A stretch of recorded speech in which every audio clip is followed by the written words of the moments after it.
नमस्कार, ITI 24 media इस news channel में सभी दर्शकों का फिर से एक बार स्वागत है।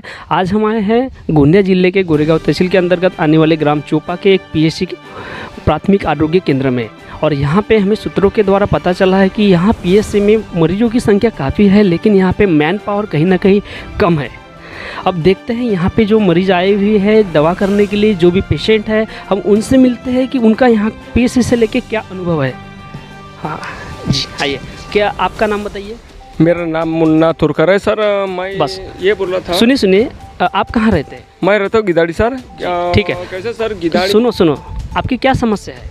समस्या कैसी सर, मेरे थोड़ा सा कैसा है PSC में कैसा है, मेरे यानी पैर वगैरह लग गया था सर, तो इसलिए मैं यहाँ PSC में आया था थोड़ा सा ये अपना TT वगैरह इंजेक्शन लेने के लिए। तो यहाँ मेन प्रॉब्लम ये है सर, कैसा है जो मेन जो है वो तो आगे सर, मगर कैसा है जो TT का जो इंजेक्शन देते हैं, जो मैम बोलो या जो भी बोलो सर, इनकी यानी अवेलेबल नहीं था सर।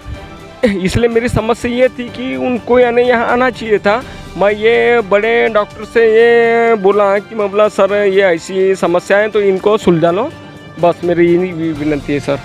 तो आप यहाँ पे कितने बजे पहुँचे थे? मैं 8 बजे आ गया था सर यहाँ PSC में। और आपका पूरा इलाज करने के लिए आप कितने बजे तक यहाँ रुके हो? मैं सर अभी 8 बजे से लेके अभी 11:30 साढ़े 12 बज गए सर, मैं यहाँ पे हूँ अभी PSC में। अच्छा, तो आपका इलाज करने में इतना देरी क्यों हुआ? देरी यानी डॉक्टर और कैसा डॉक्टर के वजह से तो नहीं सर, मगर कैसा जो ट्रीटमेंट जो कर रही है, जो यानी TT वगैरह का जो इंजेक्शन ले रहे हैं सर, तो उनके वजह से ये थोड़ी देरी हो गई सर।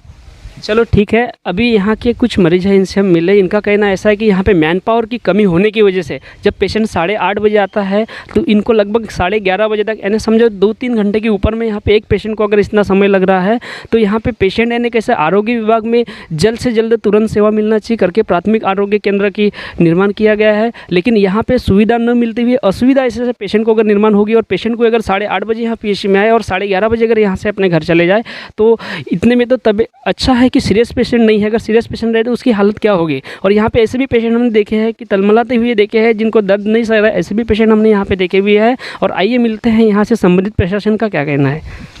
नमस्कार, आज हम आए हैं डॉक्टर साहब के कैबिन में, जो हमने बाहर से पेशेंट लोगों का जो समस्या लिया था। अभी देखते हैं यहाँ पे मैन पावर कमी की वजह से पेशेंट लोगों को असुविधा हो रही है, बात तो सत्य है लगभग। अब यहाँ से डॉक्टर साहब है, इनसे मिलते हैं, इनका क्या मत है मैन पावर के संबंध में, और यहाँ पे जो पेशेंट लोगों को असुविधा हो रही है इनके संबंध में डॉक्टर साहब क्या करना चाहेंगे। सर, आपका नाम बताइए। मैं डॉक्टर अनंत देवीदास चांदेकर हूँ यहाँ खाना चलाने के लिए। तो वो मेरे पास बहुत कम है। जैसे अटेंडेंट है तो सिर्फ एक अटेंडेंट है, वो चिट्ठी भी निकाल रहा है और बाकी सब काम भी कर रहा है। तो मुझे डे में अगर उसको लगाना है तो मैं नाइट ड्यूटी का प्रॉब्लम है।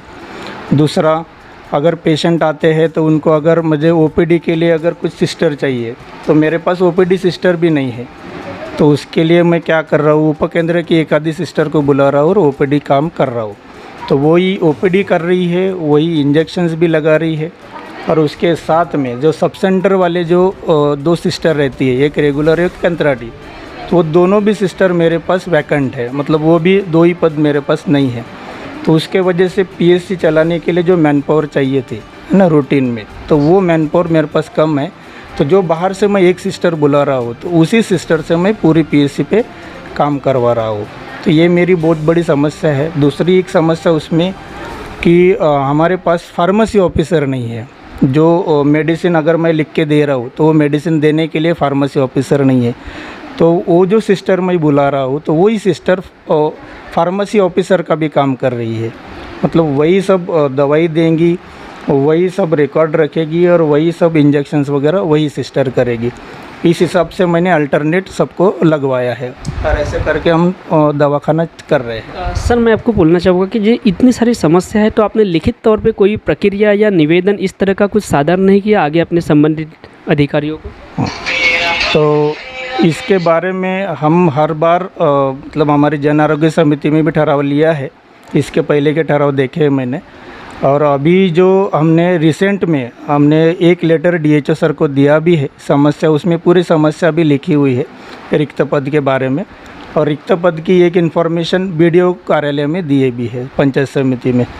अभी देखते हैं उसमें अगर कुछ मैन पावर आती है, क्योंकि अभी जिला परिषद की पद भर्ती चालू हो जाएगी।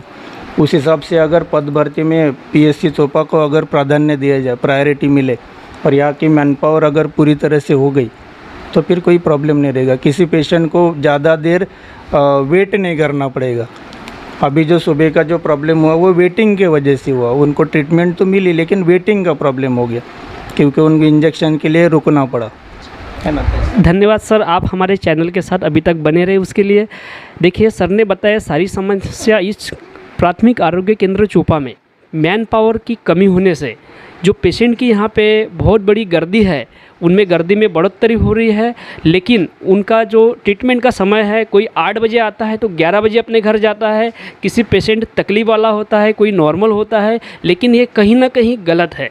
मैं चंद्रकांत खंडेलवाल आरोग्य समिति सदस्य हूँ और यहाँ पर कैसा है, पीएससी में कर्मचारी कम रहने से यहाँ पर जो पेशेंट लोग जो आते हैं, मरीज आते हैं, उन लोगों को भारी तकलीफ का सामना करना पड़ता है।